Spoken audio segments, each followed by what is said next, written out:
If you are a small business owner, I'm sure sometimes you feel like you need a marketing degree just to successfully market your business. I'm here to tell you that is not the case if you use Constant Contact.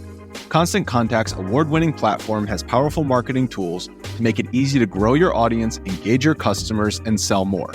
In just a few clicks, you can launch a campaign that is tailored to your business and goals. Maybe you're launching a new product, or releasing a newsletter, or want to tell your customers about upcoming deals. Constant Contact can help with all of that. This includes email, SMS, social media, and so much more, all designed to be easy so you can sell more, raise more, and fast-track business growth. Plus, Constant Contact's award-winning customer service is there for guidance along the way to help you with things like customer lists, templates, and follow-ups. Get going and start growing your business today with a free trial at ConstantContact.com. Constant Contact, helping the small stand tall.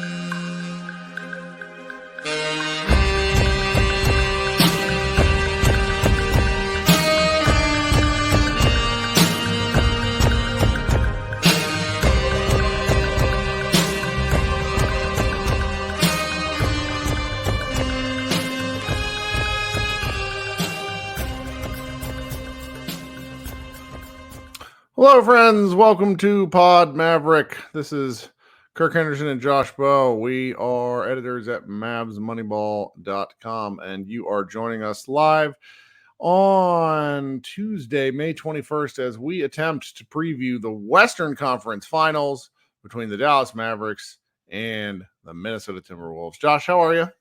I'm doing good. We're back in our natural habitat after our last podcast, which was a lot of fun. It was a lot of fun. And I appreciate it. I need to address something off the top. Okay. I really got to say, I absolutely loved all the comments that we received on that video, except for one person who decided to let me know that he was very disappointed in us and all Mavericks podcasts for not being more professional. And I normally tend to laugh at things like that. And I am choosing instead to come on the next show without any sleeves and continue to be unprofessional because I am not a professional. And I just want to remind everybody that this is a primarily fan-based show for fans by, well, Josh is a former fan, but you know what? We do this because it's fun for us. The effort that we put into this is the reward we get back is mostly through community and through the people who we know have come to appreciate this show. So I apologize for not actually. No, I don't. No, apologize. You don't. No, we had a great time. I had a great time recording that show, and we actually closed the show. I kid you not, minutes. My wife brought every other person who was at my birthday party that was downstairs that was actually like either some kind of podcaster, writer, video creator of some form downstairs, and they attempted to storm our podcast, but we had closed off like minutes before, and so we didn't get overrun by the various people who were still here. But that was definitely pretty funny. You know, man, I gotta be honest. I have so enjoyed the past few days of just getting to the Western Conference Finals that it wasn't until kind of this afternoon that I really started thinking about the series as a whole. I have some very ridiculous takes that that I'm looking forward to getting to, but you as always came up with a pretty thorough rundown, and let's go ahead and sort of maybe talk about the Minnesota Timberwolves to get things going, and I'll see if I can fit my hot takes in as we go along. Yeah, sure. So Mavericks in the Western Conference Finals for the second time in 3 years. Minnesota is a very good team. They were the 3 seed, and they were really leading for the 1 seed for almost all year. Yeah. It just came down to the final, literally the final, like last 2 games of the regular season. They bumped down to 3. They were jostling with Denver and OKC for 1 for pretty much the whole season. There were a lot of question marks going into the playoffs because they entered the playoffs with the 16th best offense, and it's either offense or defense. It is hard for a team to make it to a conference finals if one of your offense or defense is outside of the top 15. Like it's just really hard, especially on it kind of skews offense. Like if you'd rather, which would you rather pick, elite offense or elite defense? Historically, you look at the last like 10 years and you'd rather have an elite offense. It usually gets you a little bit farther in the playoffs, just the way the rules are, the way the game is flowing, and the three-point shot being so effective. So there were a lot of questions. A lot of people picked the Wolves to lose to the Suns in the first round, and they thoroughly destroyed that team in the sweep. Then they beat the reigning champ, Denver Nuggets, in the second round in a really incredible series. Just unbelievable punches. They started up the series 2-0, winning both in Denver, and then fell back to a tied series, and then they won at home in game. No, 6. They lost game 5, so they won 2 in a row, lost 3 in a row. That you want to talk about fortitude? That's a sign. Yeah, losing 3 in a row is usually a death knell. It says you're on the ropes, and we just can't mentally get it together. And they were so great in game 6. They were leading by 50 points or more. And then in game 7, they were really just spectacular in the second half, where the Nuggets expounded so much energy defending them in the first half. And then they clearly just ran out of gas, whereas the Wolves are used to defending at a high physical level and just kept coming and overtook the overtook the Nuggets in a real way. And it was really something to watch. If you don't respect the Thunder or you don't respect the Wolves going into this series, then you need to examine your priors is what I'll say. Or you will by the end of the series, regardless of the result. They are very good. We're going to get into that. Basically the main, Anthony Edwards has basically turned into Michael Jordan in the playoffs. Gobert is still, a defensive presence. Their defense has been awesome all season. And now Ant is taking their offense up to another level. Karl Anthony Towns, who's kind of been a whipping boy for a while, is actually like playing meaningful, impactful, probably the best 2 games of the best and 2 most meaningful games. He might have played some of his best basketball. Yeah. Mike Conley getting a nice little run here at the end of his career. He's basically helped turn that team around from what they were prior to his arrival. Like he really felt like the missing piece to kind of what they were trying to do. And then Jaden McDaniels, who is like, I don't know, with all the stuff that's going on with Anthony Edwards and Cat and even the Rudy Gobert narrative, like McDaniels is just kind of quietly like, yeah, I'm kind of like maybe the best defender in the NBA. He's awesome. And he's kind of been like their X factor in a lot of these games. Yep. Basically any offense they give him, he gives them as a bonus, but his defense is just ridiculous. So they're a good team. This is going to be a challenge for the Mavericks, and it's going to be kind of a funny series in the sense that these are both teams that kind of want to do the same thing. Not totally the same, but like from broad, you take a step back. This is like the Spider-Man pointing at Spider-Man meme of the playoffs. Like these are both 2 teams that like to play big. They like to play physical. They win with their defense, which I cannot believe I'm saying that about a Mavericks team right now. They both have young superstar offensive talents. They have veteran point guards that kind of stabilize things in the backcourt. There's a lot to look at that these teams are kind of mirroring each other a little bit, but as we'll get into, there's definitely some differences in how they go about it. Yeah. And from, if you're comparing Mavs offense to Minnesota defense to Mavs offense, one of the things that I've noticed as I've listened to national shows and other people who are not as invested in the Mavericks as we are, is it really comes down to the simple fact of most people who have not followed the Mavericks closely are still kind of just very obnoxiously skeptical about the Dallas defense. And I've decided that I'm okay with that. You're going to find out if you think the Mavericks are full of it, because the Thunder were one of the best scoring offenses in the league, and the Mavericks had clamps on them. So are the Clippers. Right. So at what point do you believe that it's real? I understand Anthony Edwards is a different kind of scorer than SGA. I also don't think he's nearly as patient as an SGA. Like, he is such a not to be, yeah, and like, he reminds me of, like, you know, like a video game to a certain degree, where it's like he starts charging his power meter, and then all of a sudden he's just a force of nature. He's like an NBA Jam player in real life. Where in real life, and that's absolutely something scary and something to respect. It's just there's more highs and lows.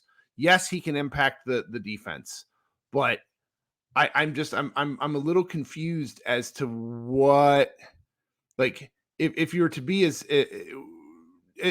judging or doubting the Mavericks defense at this point, tells me that you either think that the paint defense is going to come apart, which without Maxi Kleber in this series, it might. Like, the Wolves being a bigger team, that's important. The Mavericks are going to have to work much harder to get rebounds in this series than they did against the Thunder. Like, that's just a statement of fact. Yes. But I think that there should have been at least a little bit more respect earned to this point in the, you know, we make some jokes here, and I'm sure you'll talk about this a little bit more later, but the Mavericks are absolutely the afterthought in this conference finals between all four teams. It is not interesting to most outlets. And so therefore, most of the discussion that I've seen to date is about the Timberwolves, not about the Mavericks. And honestly, I'm okay with that big picture. Yeah. I mean, I've always joked about, like, the national media thing and fans being upset that their team doesn't get more respect than the national media. I'm like, do you understand when the national media talks more about your team, it's usually they're saying more wrong things? Right. As what's Shannon Sharp? I think Shannon Sharp asked if we could play JaVale McGee. Yeah, like, that's what it looks like when national people are talking about your team more. Like, it's actually, it's a good question. Should the Mavericks play JaVale McGee more? It's a really just incredible moment in time. Question we'll never be able to answer, unfortunately. Well, yeah, go ahead. I'm looking forward to seeing the Mavericks offense versus the Wolves defense, because I see the Maverick problems on offense coming largely in case Luka just quite candidly doesn't control the ball. Luka's sloppy live ball turnovers are going to be the Wolves' best offense in this series. Yeah, I mean, everything we're saying probably has to come with a caveat that's like, Luka has to look normal, and he can't look like how he looked for a majority of the Clippers series and how he looked for the first maybe 3 or 4 games of the Thunder series. Like, if he looks like normal Luka, which is what he did in games 5 and game 6 against the Clippers and against the Thunder, quite frankly, both of those games 5 and 6s, he was awesome. Then the Mavericks, you know, that kind of flows into what else we're going to be talking about and when we make our predictions.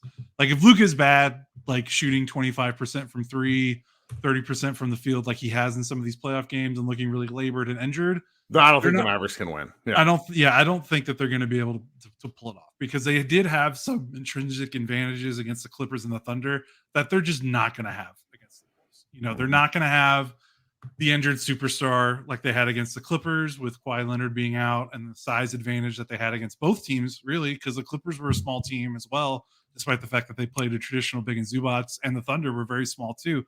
Like, the Mavericks were able to rely on a lot of things, even when Luka did struggle. And then when Luka came alive, they kind of ran away with both of those series. So it's going to be difficult, because they're not going to be able to exert that size advantage if Luka is struggling like they did in the first 2 rounds. So everything we say falls around, is Luka the Luka that we know and we've seen in previous playoffs in the regular season, a couple of games against the Thunder, a couple of games against the Clippers. Like, that's real. Like, throw everything out. If he's laboring with that knee, if the injury is really struggling again, if it flares up, if he falls weird, if he knocks knees and it looks like he can't get up and down the floor, he can't get into his 3-point shot, can't get into his motion, then that throws everything apart that we're really going to talk about. So we're just going to go into this. Mavericks got 3 nights off after beating the Thunder in game 6 on Saturday before they play Wednesday night. So he looked better against the Thunder as the series went on. We're just going to have to assume that he's going to be as healthy as he can possibly be at this point in the playoffs and go from there. So the Wolves offense, I think, is before we go to the Wolves offense, I'm very curious to see what Kyrie Irving does in this series. I heard a very interesting stat. It might have been from Tim Legler. Kyrie Irving has never averaged less than 14 field goal attempts in a season. And against the Thunder, he took more than 14 field goal attempts twice. And depending on who matches up with him, and I honestly think it'll be Anthony Edwards some. I think he'll get lots of looks from different guys, but I don't think it'll be somebody huge like Jaden McDaniels, who's going to be most of his time on Luka. And I think that will free him up to get more shot attempts. If the Wolves are trapping Luka, which Iztok Franco seems to think is going to be their kind of opening salvo, then Kyrie's going to have some 4-on-3 chances. And I'm very interested to see how aggressive he is and when. Obviously, I think it won't be until at least the second quarter because he just doesn't in the first quarter. But I expect Kyrie to have a much more score-heavy offensive series if the Mavericks are to win this one. What do you think? That's interesting that you say that because historically, Kyrie has mostly struggled against bigger, longer, more athletic teams. And I would say this is the biggest team they're playing in the playoffs so far, although the Thunder definitely had a lot of big, long athletes to throw on Kyrie as well. It does come down camp on Kyrie. That's what I mean. Like Williams is a big guy. He's 6'5" with like a 6'8" wingspan or 7-foot wingspan or whatever. Just a real lot of length, and so it depends to me. It depends on how much Conley is on Kyrie like that, and I don't know if the Wolves are going to let Conley be on Kyrie that long. They shouldn't want to. No, especially with Derrick Jones Jr. on the floor. Like that's just an easy spot for him to rest. But also, like, do you want Ant guarding Kyrie an entire game? Even though Ant, put the clamps on Jamal Murray in a big way, and really Ant has the physical profile to really give Kyrie a lot of trouble. But it's like, do you want your best offensive player to have to guard Kyrie Irving for 40 minutes a night? Like, that's a difficult ask. I mean, Ant's 22, and he don't want it. Yeah. So he's absolutely going to be on that. He's going to take that matchup for sure. Just depends on how long. Yeah. The big thing is going to be. So can he get his shot off against Ant if he is on Jaden McDaniels? Neil Alexander-Walker comes off the bench, might get some time on him as well. He's also a rangy athlete. So can he get his shot off more against these athletes? But also, I looked this up before we started. It's in a rundown. So I skipped a rundown, by the way. I went offense first. My bad, man. No, I don't care. Don't think of his just think of his notes that we can refer to so we know. No, let's wrap up the Mavericks offense though before we go to the Thunder. We're fine. It takes me a while to not say Thunder. I know. Timberwolves. Same here. So Kyrie's only played twice against the Gobert Arrow Wolves. Played one game last season after the Mavericks traded for him. And then one game, I think, in December or earlier this season, either before the trade deadline. It was an awesome game. It was part of that 5-game stretch where Luka was out and Kyrie was unbelievable against the Wolves. Yeah. So it's actually funny, just despite the fact that the Wolves do have the athletes to give Kyrie problems. So in 2 games against the Gobert Wolves over the last 2 seasons, 35.5 points per game on 58% shooting combined. Has absolutely smoked this team. And it's, again, small sample size later. It's 2 games. But guess what? The playoffs are small sample size. Like, if Kyrie can do that, give them 2 games, and even if he kind of meanders throughout the other ones, that's going to be huge. Because he never had a blow-up game against the Thunder, despite the fact that I think he did play pretty well overall, and he passed the ball well. He defended well. Yeah. Defended very well. Like, he actually played pretty well, even without scoring big. They're going to need him scoring big. Like, they're not going to – I don't think they can just get fun role player defense, pass the ball, move the ball, Kyrie – to win this series. They're going to need that, and they're going to need like a 35-point game, a 40-point game in this series. You don't have to do it every game, but I think they're going to need 1 or 2 of those Kyrie blow-up games. And I wonder if another way that they can get that is in transition. Oh, yeah. Like with Gobert and Cat, like if they're going to play 2 bigs and Naz Reid is a 3rd big that they'll bring off the bench, push and transition. Kyrie is one of the best transition scorers in the game. That transition 3 is almost automatic. Can he get the ball up the floor before Gobert and Cat get back and use that to his advantage? I'm also very interested just in the free throws for the Mavericks. The Wolves are a fantastic defensive team. They don't foul a lot. But they foul a lot. They foul a lot? Jaden McDaniels and Cat make like Cat makes 2 what the fuck are you doing defensive fouls a game. Where he turns around and makes the exasperated Luka face. And it's just like, what are you doing? Like he did it against Jokic in game 6 or game 7, where he rakes him across the arms at the 3-point line and turns around and he's like, what? And McDaniels just is for, I mean, he's an all defensive player. He's pretty sure he made the second team, all defensive team. He's unbelievable, but he still gets a little reach happy sometimes. I mean, he's a young guy, and playing against someone like Luka is just bound to infuriate you. I think, once again, Legler was talking about how he thinks strength bothers Luka. I still think length tricks Luka into bad decisions. Strength makes him uncomfortable but again, Dort didn't guard Luka. Dort fouled the fuck out of Luka all game long, and it just wasn't called. I'm not sure if you've seen some of like the off-ball highlighted videos of like Dort just like slamming into Luka from behind and throwing him to the ground. Luka was also significantly taller than Dort. So sure. Like those post-ups, even though Dort is strong, like Luka was able to shoot over the top a little easier. Mm-hmm. It's going to be harder to shoot over the top against Absolutely. It's like he'll have to use his girth against McDaniels because McDaniels is and just really his timing, and hope that the Wolves are all like the help defense from, again, defensive player of the year and all defensive player Rudy Gobert is also getting around him. I mean, it's really strength on strength here in terms of like Luka's offensive prowess versus unbelievable individual defensive stuff. So I think the fouling is going to be interesting. I hope Luka doesn't do his foul baiting routine where he's seeking that stuff out. And I think if he just plays, he's gonna be fine.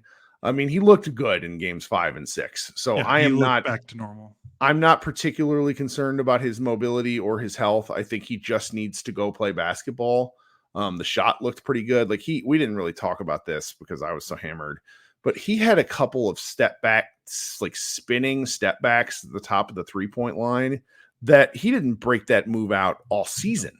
He was just unreal. So I'm looking forward to seeing what kind of impact we get, because if Luka is on to more towards the upper 20s as opposed to 24 points a game, and if Kyrie, I don't remember what the Mavericks and Kyrie and Luka scored together during the regular season, but if those two are giving you 50 points, 50 to 55 points in a game, I know we're going to talk about these other guys, then I still feel like very bullish about their chances in this series, because I just think it's going to be a low scoring series. The Wolves are not a high scoring team. No, they're not. And with Luka, I think what's going to be really key for him in this series is, one, yes, if the Wolves double, I mean, honestly, like Luka loves, I don't know if he likes being doubled, but he attacks it very well. So we've seen the Maverick, like, me and you kind of go nuts, even though we're covering this from a Mavericks perspective. When other teams double Luka,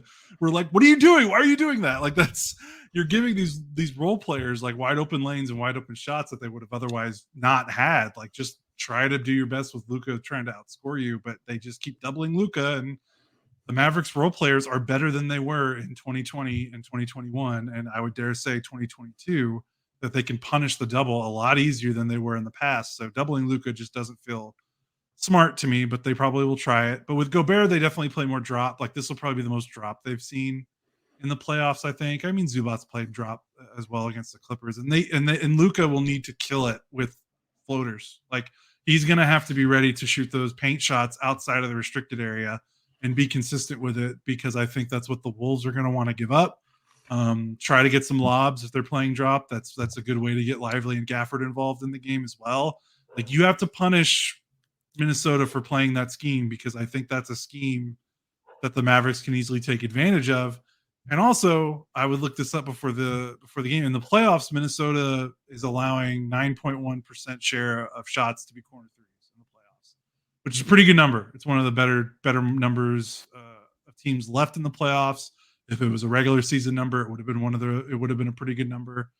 The Mavericks in the playoffs, 14.2% of their shots are corner threes. Mm-hmm. So the Mavericks are shooting a ton of corner threes in the playoffs. The Wolves aren't giving up a lot. So what gives? Are the Mavericks going to be able to get those corner threes? Wolves in the drop. Usually you can open that up to some rotations, but I think the Wolves smartly rotate, don't rotate off the corner. They'll give you the above the break three. Like, they will stick, if Luka's in the pick and roll and Gobert's in the drop, you usually will get that weak side corner three open that Luka loves to make that cross court pass to the weak side corner. The Wolves are pretty good at getting to that rotation, and they'll let you shoot that above the break three. So that means Derek Jones Jr., PJ Washington have to be really good again in this series shooting the ball. And they were great against the Thunder, so they got to keep that up. Ooh, and I don't think the Wolves, just due to their length and size, those closeouts are going to inch a little closer. Yeah. They're just bigger people moving faster on closeouts. I mean, the kind of shots PJ Washington was getting in game 1 and 2 was SGA not challenging him. They didn't respect him. That's not going to happen again. Not only because I would assume the Wolves respect it a little more, but because they can.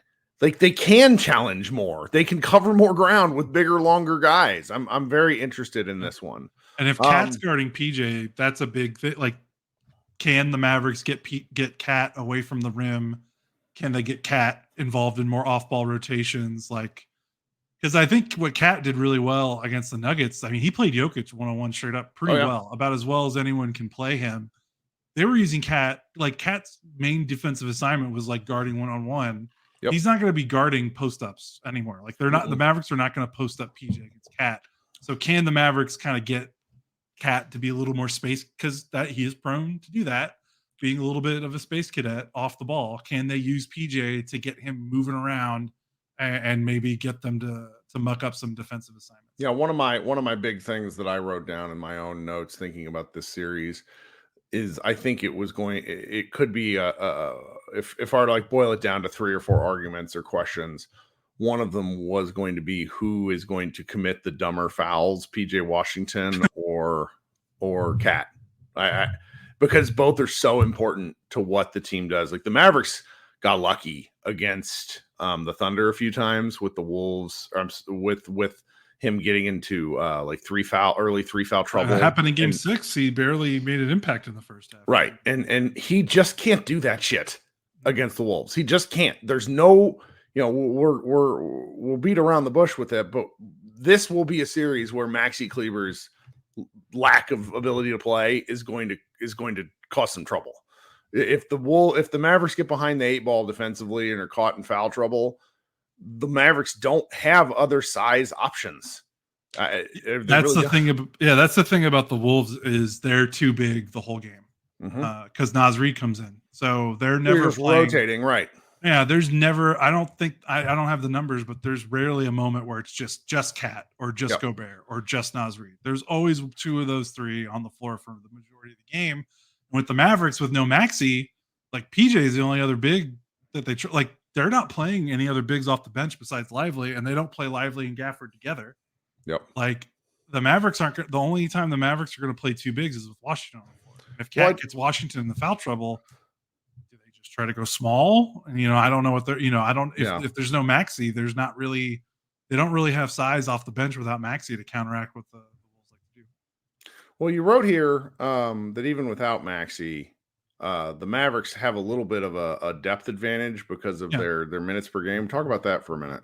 Yeah, the Wolves don't have they haven't really leaned on their bench, especially as the playoffs have gone along. I mean, Monty Morris is their technical backup point guard, and he's barely playing like 10 minutes a game. I think he's under 10 minutes a game in the playoffs. Like, basically the only 2 bench players that consistently get rub are that get burned. I don't know why I said rub. Are Nickeil Alexander-Walker and Naz Reid, and that's a guard forward and another big. So, like, Conley is like their point guard, and when Conley's not in the game, they kind of lean more on Ant, but they don't rely on their bench a lot. Nickeil Alexander-Walker, they do rely on their bench a lot, but it's mainly funneled through like 1 or 2 guys. Yeah, 2 really good guys. Because they really like Naz Reid and they do like Nickeil Alexander-Walker. Mm-hmm. But after that, like, they just don't play a lot. And the Mavericks bench has been kind of a hodge. Tim Hardaway Jr. gets some minutes. I told somebody for a Wolves preview over at, I think, Canis Hoopus, I sent over the fact that I think Jason Kidd draws a name out of the hat as to who he's going to play, because none of the guards have been particularly good off the bench the entire playoffs. You get like one hot stretch, and then he sticks with that guy for either, Hardaway, Hardy, and then who else? Josh Exum. Green? And then Josh Green. Yeah. He kind of plays one of those four at different points with Josh Green taking the lead. And it doesn't feel like you're getting consistent production from any of those guys. Whereas the Wolves are just playing kind of a tighter rotation. Yeah, for sure. And then game 7, I mean, it's game 7. So, it's going to be tight no matter what, no matter what team it is. But they basically just play Naz Reid and Nickeil Alexander-Walker. Nickeil Alexander-Walker, I think, played 17 minutes and Naz Reid played 20. And then every other starter was 39 minutes or more.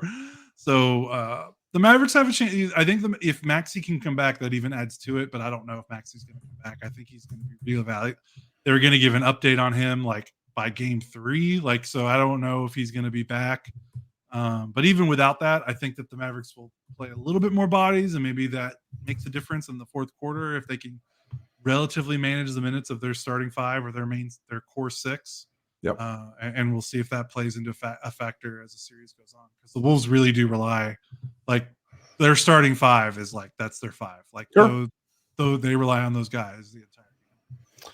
All right. Well, we're halfway through the show where we talked about the Mavs offense against the Wolves defense. Let me take a quick break here, and then we'll be back with the other side of the ball. Thank you so much for joining the show here live. If you're listening on an audio stream, please consider subscribing to the Mavericks podcast. If you're watching live, go ahead and hit that like button for us. Please consider hitting subscribe to every show. We gain a follower too, which means we will hit 10,000 followers at some point in the next, 1,000 years. We'll get there, Josh. We'll get there. Really appreciate everybody's support. If you wouldn't mind leaving comments on the videos, I do always get a kick out of reading those. Now I'm going to do a quick insertion of audio ads, and then Josh and I will return to talk about the other side of the ball. If you're a basketball junkie, then you know there's no better time of year than the NBA playoffs. Twice a week, JJ Redick is cooking on his podcast, The Old Man and the Three. He has guys come on in all stages of their careers to talk about the league and share stories you won't hear anywhere else, including Devin Booker on why he talks so much trash, Ray Allen's epic free throw competitions with LeBron in Miami, and the moment Tyrese Halliburton knew Pascal Siakam would be a good fit in Indy. In addition to player interviews, every Monday JJ breaks down the top 3 things happening around the NBA with unmatched analysis, not outlandish takes, and is often joined by masterminds of the game like Tim Legler to dive deep on rookie reports, trade breakdowns, and why is mean mugging now a tech. You won't find another outlet that covers the game as comprehensively and with such insight as JJ does it on The Old Man and the Three. Make this your companion podcast during the playoffs. Listen to The Old Man and the Three ad-free on Wondery Plus or wherever you get your podcasts. Whether you're a world-class athlete or a podcaster like me, we all understand the importance of mental and physical well-being and proper recovery for top-notch performance. That's why I'm excited that Unified Healing is sponsoring this podcast. Unified Healing is a new and super innovative global network of wellness centers powered by Energy Enhancement System, or EE System. If you haven't heard of the EE System, you'll want to listen up. This technology promotes wellness, deep relaxation, purification, and rejuvenation. In hundreds of locations across the globe, access to a center is easy and affordable. Interested in experiencing the EE System technology for yourself? Go to unifiedhealing.com/bluewire to learn more and find a center near you. That's unifydhealing.com/bluewire. No material or testimonials on the Unified Healing website are intended to be viewed as medical advice or a substitute for professional medical advice, diagnosis, or treatment. Always seek the advice of your physician or other qualified healthcare provider with any questions you may have regarding a medical condition or treatment and before undertaking a new healthcare regimen, including EE System. Okay, two quick shout outs before we go. First, shout out to Wade, who says, "No sleeves Kirk is the best Kirk. No one wants to hear my endless amateur takes. So in lieu of those, let's go Mavs. Thanks for the great content all season long, Kirk and Josh. Here's to a great series." Wade, that's not true. We very much want to hear your takes. It's not a professional podcast. We are a hardworking show is what I will call us. Then second, enormous shout out to Jacob Holland. Thank you for the work you've both put in all year. Hoping that Gafford can be more effective on defense since we might be able to camp in the paint a bit more. Ooh, I kind of like that. I like that. We're going to get to it. It's on the notes. Yeah, let's get to that. Okay, so Jacob and Wade, thank you so much. That's two incredibly generous tips. We're very grateful for those of you who are here. All right, let's talk about the other side of the ball. Yeah, Mavericks defense versus Wolves offense. The big question, like, if you had to like do a broader question of this series about the Wolves offense versus the Mavericks defense, is which Wolves offense are we going to see? Because the Wolves in the regular season, they were 16th in offense, 116.1 points per 100 possessions. In the playoffs, they're fifth. Now, again, it's fifth. It seems like a huge jump, but they're averaging 117.6 per 100 possessions in the playoffs. So only about point more, but that's a decent enough, like, it's not like a crazy higher rate, but considering that in the playoffs scoring usually goes down, like the fact that they're the fifth best offense out of all the playoff teams, when you consider how bad they were in the regular season for the most part, not bad, but below average to below average, that's a pretty big jump. That was a big question mark, and it doesn't feel as big a question mark so far. And the big reason for that is Ant. Ant has been ridiculous. He's basically turned into Michael Jordan. He's shooting 39.8% on 7.5 3-point attempts per game in the playoffs. He's over 50% from the field. He's getting to the free throw line a decent amount. He's making more passes than he did in the regular season. He's making better reads. Like, he's been incredible. Like, he is the reason for the jump, because in the regular season he was still great, but there was a little bit of an inconsistency to his offensive game. It's not been like that so far in the playoffs. His shooting has been really good. So for the Mavericks, it comes, Ant is going to be the first thing. Like, he is the most dynamic player on offense for this team. Cat's also pretty good as well, but he's the guy. So what do? He's the most explosive player the Mavericks have played in the playoffs so far.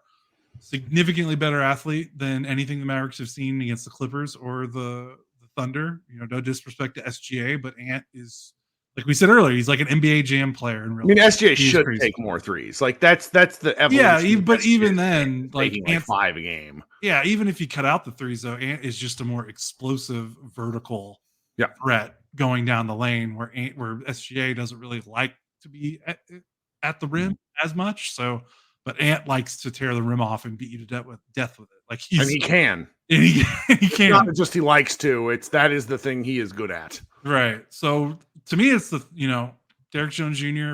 Sorry, you have to do it again. You guarded James Harden and Paul George. Now you guarded SGA. Now you got to guard Ant. Like, there's and I'm not.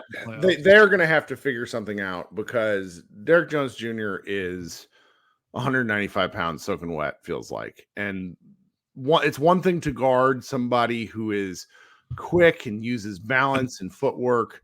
This guy uses those things plus explosion, plus power.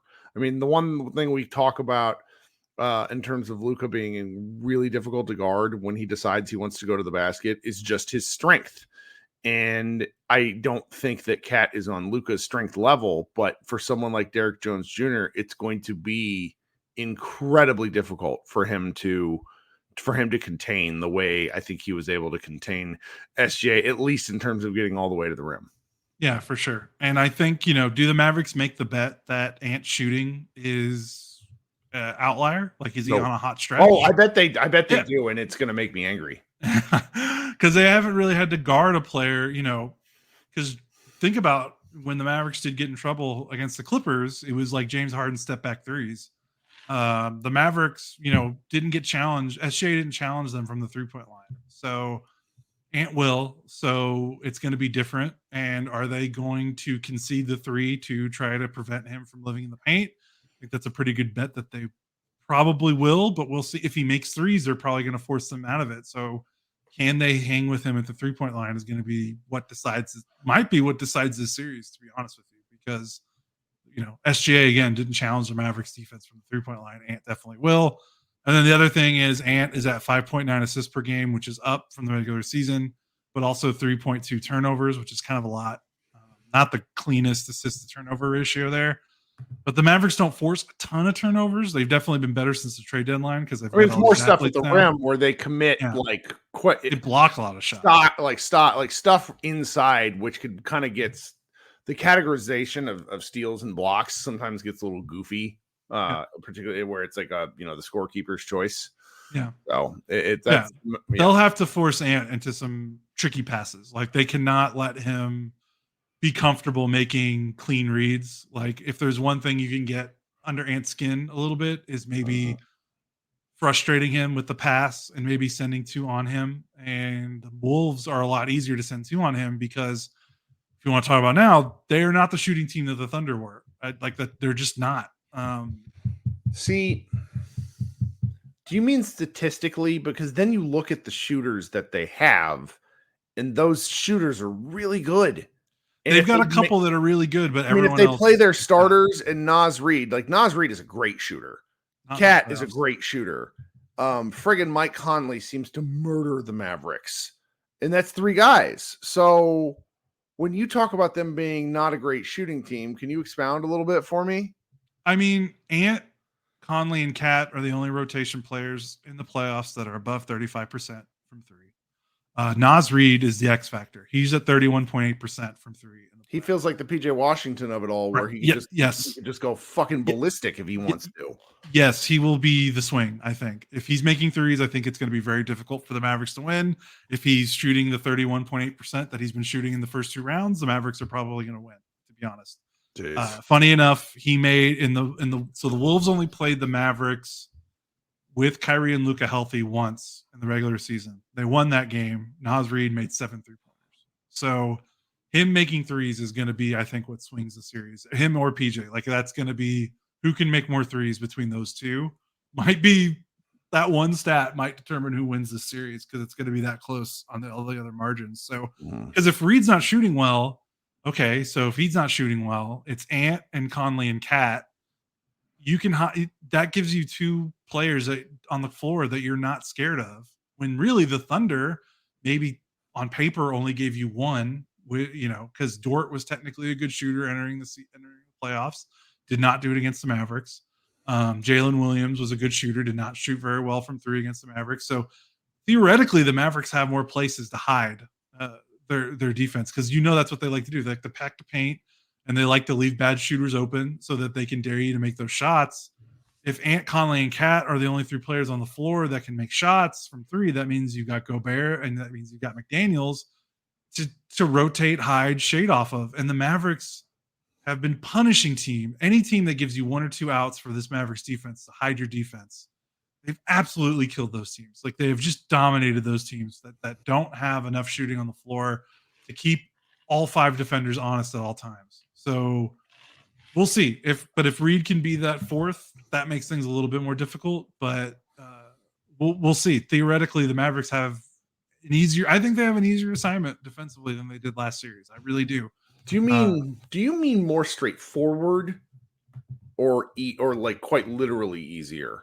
More straightforward, and also there's just less shooting. I just think the Mavericks defense since the trade deadline, when they've struggled the most, it's when teams with lots of shooting 1 through 5 get this team moving in rotation, and the Mavericks defense will give up threes. Like that's the thing they've decided. They've made the bet. Hey, if we give up some threes, we bet that if you're not getting any layups because you don't score layups against this Mavericks defense, that you're not going to be able to outshoot us because layups are the easiest, most consistent. Like paint points are the easiest, most consistent types of ways to score in a basketball game. Like a layup is analytically the greatest shot in basketball, right? Yeah. Like it's the easiest shot technically, it's the highest converting shot. It's the shot that guarantees points the most. And the Mavericks take those away and they're basically saying, okay, can you make 45% of your threes against us? Because that's the only way you're going to let us beat us. And are the Wolves capable of doing that? We'll see. I don't think that they're as explosive as a team from the perimeter, and that's where the Mavericks have the most trouble. Now, again, I say that, and Ant might score 50 points and hit 8 threes, and I'm going to look really stupid. But I think on paper, there's just easier places for this Mavericks defense to hide off of. They've just killed teams since the trade deadline that don't have enough shooting. I'm a little reluctant because the Karl Anthony Towns of it all. I think if I was going to defensively game plan, I think my goal would to be get Karl in his own head. I think he's one of the most. I'm trying to think how to phrase this. I don't want to be too disrespectful. I don't take him incredibly seriously. is what I'll say. I think he's really, really talented, and I think he is a bit of a clown. And I think if you put that guy, and that's where Anthony Edwards has been so important for him, because Anthony Edwards is such a phenomenal teammate and leader and hype man, and he's kept Ant in the game, or he's kept Cat in the game a lot of, and you just see different. They do some of their interviews together, and there's a real, even though Ant's the younger guy, there's a real like Ant's the guy. Ant's the guy, and that's really impressive leadership on Ant's part. But then Cat is just, just some of the things he does are so stupid. So I think if I'm the Mavericks, I sort of wonder if there's various means to get him into sort of just get him out of the game. Plays. Yeah. And then, yeah, thank you. Timothy Clark points out that the Celtics are about to lose. Just absolutely love it. Thank you, Timothy. And that would be just sort of my thought. I don't really know how you do it. But I want you have in the document, can the Mavericks flush, do they send a double at him? I'm not really sure. I don't think you let him pound in the post. But I don't think that's necessarily what he wants to do. I think he really does like driving the basket. I think he catching and shooting. He's a really talented offensive player, but the paint for the Wolves is often a little crowded.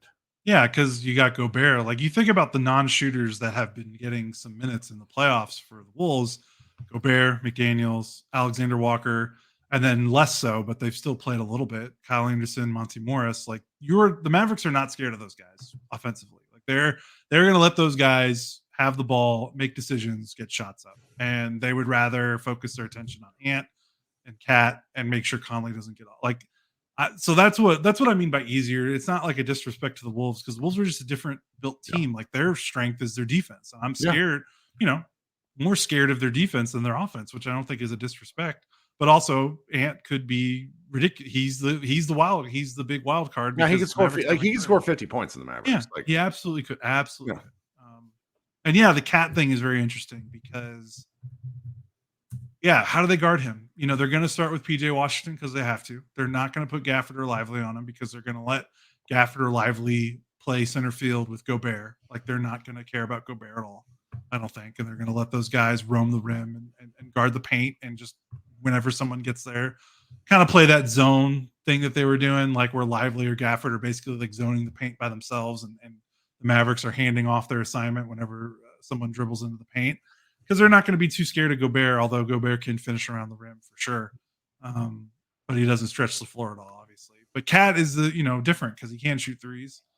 PJ is going to have his handful if Cat decides to post or drive against him, but the Mavericks are probably going to just switch screens and maybe dare Cat to try to shoot against some contests. But we'll see. Like, if they pick and pop the Mavericks to death, that's one way to get the Mavericks defense in rotation and moving around. That'll be tough. So no Maxey to start the series is going to make it even harder. So I don't think he plays all the series. I don't think so either, because they said they're going to reevaluate him on. So he was hurt.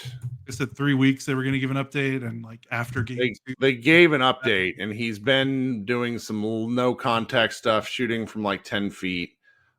He played that game against let's see what the date was. That's the one that's that's going to live in my head for a while. Because he pretended he had. That was May 4th. That was 17 days ago. Where he was hurt.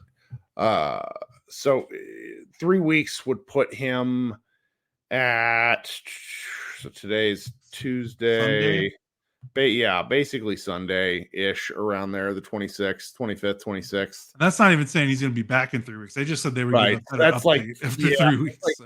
That's game 4, if at like the earliest. And I don't expect him back this series. I mean, Kidd said in his update that he could be back this playoffs.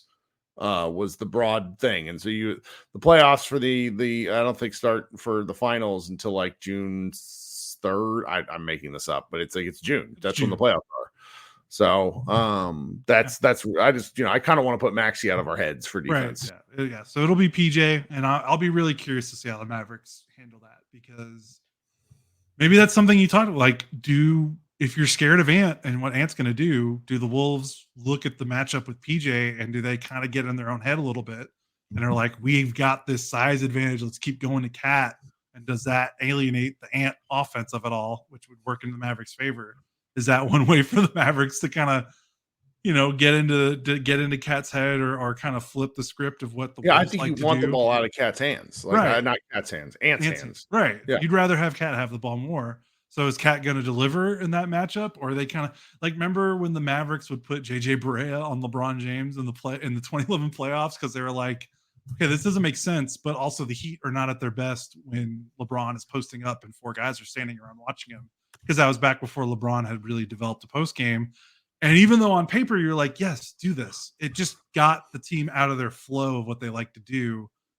Do the Mavericks kind of invite that with PJ on Cat, and do the Wolves take the bait? And does Cat deliver? If he delivers, then that's well. And Cat, and again, to hell with this. I'm going to slander Cat a little bit. Like, Cat scored 60 points in a game earlier this year. Yeah. Then the Timberwolves lost that game against against the Hornets. Like, is that one of those things where the more Cat scores, the worse the Wolves are? Was that one of those? That's sort of my take. Because that's not what they like to do. No, but I'm saying, yeah, right. Anyway. Okay. So that's kind of like, do we have anything else defensively? Because then I have one more sort of area that's not here covered that I want to talk about. Let me look. We already talked about Naz Reid. Oh, okay. One more thing I want to talk about before you get to your point. Gafford has been a minus all playoffs for the most part. This is probably the friendliest matchup for him because the Wolves are just a bigger team that don't space the floor very well. And his biggest problem has been playing in space. The Thunder made it really difficult because they play 5 out, and then even their guards and stuff will stretch him out away from the paint to shoot those floaters. Right. So can this be a Gafford series? Because they're going to need him. They're going to need him with the Wolves' size. So can Gafford stay on the floor and give positive minutes, theoretically with an easy, quote unquote easier matchup against Gobert, who is not Chet and is not going to run him around the 3-point line and all that stuff. So that's going to be something big. Like if they lose, they were able to survive losing the Gafford minutes because Lively was so good in those first 2 rounds. Can you rely on that again? 3 straight rounds where Gafford is giving you negative and you just need Lively to play like the greatest 20-year-old center in the history of the NBA? I don't know. That's tough. That's a tough gamble. They'll need Gafford to be solid. So my last point that I wanted to talk about is I wanted to refer to the Thunder series one more time, where I talked about this briefly in our preview, and then I talked about it more and more as the series went on. I laughed at Mark Daigneault getting Coach of the Year because he got Coach of the healthiest team. I don't think he's a bad coach, but those dudes never faced any lineup adversity that really mattered. They had season basketball is not playoff basketball. They had an 8 to 10 man rotation where every single guy played 70 or more games. Like, I'm sorry, go look at what happened to the Mavericks. Like, Lively missed 25 games. Kyrie missed 25 games. Luka missed X number of games. Like, it's just coaching comes down to creativity and stress under pressure. And Daigneault folded against the Mavericks, where it took until game 6 for them to put Chet in the dunker spot. I mean, they were carving the Mavericks up defensively. That was the one time where the Mavericks really got worked, was game 6. So I'm just sitting here thinking, the Mavericks had a coaching advantage against the Thunder. And it was a coaching advantage that was really evident by like game 2, but largely because the Thunder were stubborn. Okay. Chris Finch is a tactical genius. I think it's incredible that he has coached a team that ran not like a triple post offense, but the backbone of their team is 3 big guys. And then Ant in 2024. He's a good coach. He's probably the best coach that they're going to go up against. So that's right. And so I think like the coaching matchup and the adjustments matchup is much more interesting. He is I'm pretty sure he tore his plantar.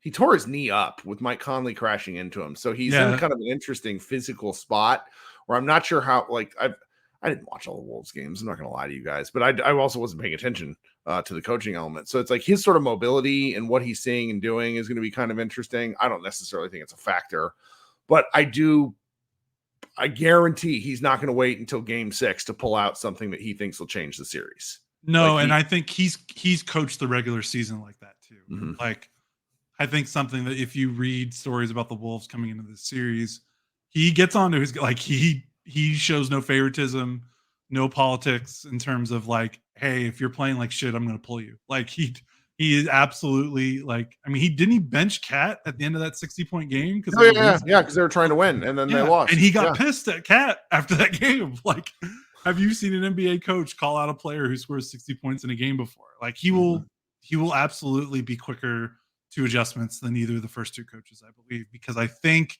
he has a better command of this team than the other two coaches. One, because Lou is dealing with a bunch of veterans who've been around for a long time, so it's harder to push and pull. And then Dagnall, just because youth and inexperience. You just, not ready for that. I think Finch will absolutely adjust levers, pull strings, and do that stuff as soon as, game 2 or game 3. Yep. I mean, depending on how it goes. I mean, yeah, we'll see. We're 53 minutes into this, and I think now it's time where we talk about kind of our hottest take. And I think we share this. Which take? Is, I mean, my take, and I think this is, and I share this opinion with you, though I think I might be a little more extreme than you. I think this is a short series.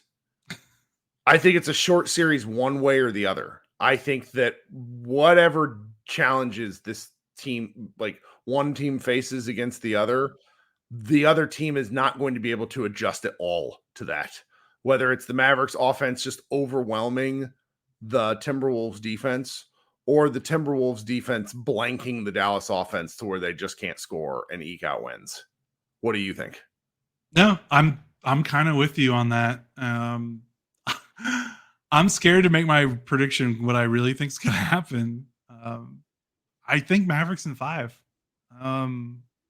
That seems crazy, but all Luka era, and especially this season, how often have we seen the Mavericks play a good defense, bad offense team, and they feel comfortable? Because Luka Kyrie just gives you this baseline floor of we're going to get a good shot. We're going to get good offense. And these good defense, bad offense teams just have to work so much harder to get shots. And it's like, man, you're like, how often have you heard the phrase good offense beats good defense? And the Mavericks have 2 guys that can do that. And the Wolves have 1. Yep. Maybe Cat, but that's not something. No, it's Luka and Kyrie versus Anthony Edwards and Cat. Who are you taking? It's really like that's I had the 2 hot takes where it's like PJ versus Cat foul stupidity is going to be one pillar of this series. And then it's Luka and Kyrie versus Ant and Cat. And good luck, Wolves. Yeah, it's going to be difficult. The Mavericks don't have to worry about spacing. They don't have to worry about 5-out offense. They don't have to worry about a ton of great shooters. Like, it's just the way this defense plays. I just look at the Wolves and I just see spots where the Mavericks defense can take advantage. And then I just trust Luka and Kyrie against a good defense, as good as this defense is. And I think the Wolves were built to beat Denver. I don't know if they're built to beat this specific Mavericks team. It doesn't mean that the Wolves are bad or it's just matchups, Like it's entirely matchups, because if like you're going depth or quality of top 5, and all sorts of different metrics, things that happen during the season, there's a reason that the Mavericks were the 5th seed. Those things just, they're real, right? Right. So, okay. You and I you're at Mavs in 5. I'm honestly leaning that way, but I'm just going to go Mavs in 6 to be safe, since they can't seem to close out in any real way, despite the fact that they probably should have beat both the Clippers and the Thunder in 5 games. Mavs in 5 is also a really risky prediction, considering we already know they're going to start the series 0-1.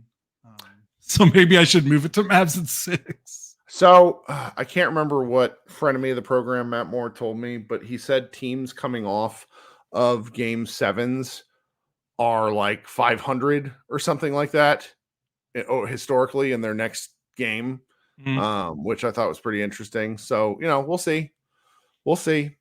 It'll be a okay. fun. It'll be a fun series. It will be a fun series. Looking forward to it. Also, really love these start times. Shout out to 7:30 start times.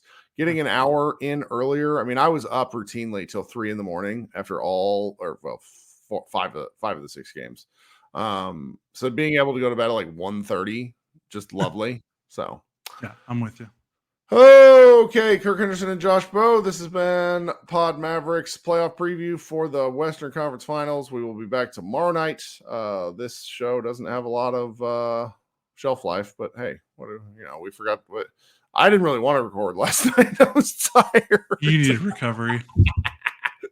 All right, everybody be good. Enjoy your Wednesday, and we will see you here following the game 1 of the Western Conference preview, where Josh and I will go live probably within about 20 minutes of the game. I'm writing the recap though, so we'll see.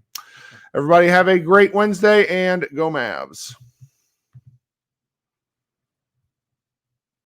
Primary Election Day is Tuesday, June 4th. Now is the time to make a plan.